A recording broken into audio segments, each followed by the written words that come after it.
the cross-dressing race car driver who aided the Nazis. Violette Morris, born in 1893, was a gifted athlete, an Olympic discus thrower, footballer, archer, wrestler, water polo player, and boxer, where she often competed against and whooped men. She was a wild child from a French noble family and spent her teenage years in a convent, where she displayed her incredible aptitude for sports. She was fond of describing herself with the cheeky motto, "Anything a man can do, Violette can do." Maurice defied society's expectations of women in her personal life, dressing in men's clothing, smoking heavily, and swearing frequently. She was publicly known to be bisexual and was photographed attending the Parisian lesbian nightclub Le Monopole.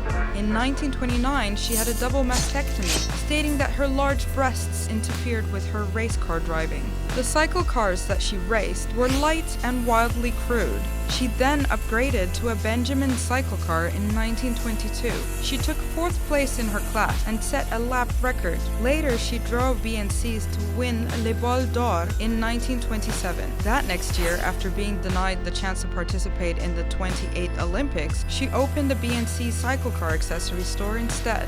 She brought a lawsuit against the French Women's Sporting Federation that denied her a license, which kept her out of the Olympics on the charge of wearing a man's suit. The inane charge was really just an excuse to exclude her from her outside-the-norm gender behaviors and relationships with women.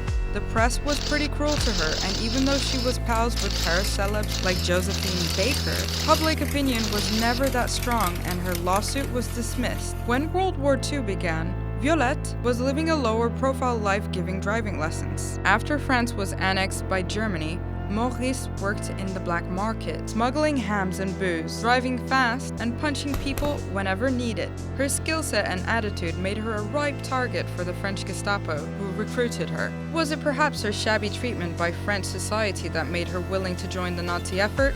We don't know. However, she was rewarded with a personal invitation from Adolf Hitler to be an honored guest at the 1936 Summer Olympics in Berlin, which surely must have been a stark contrast to her past experiences.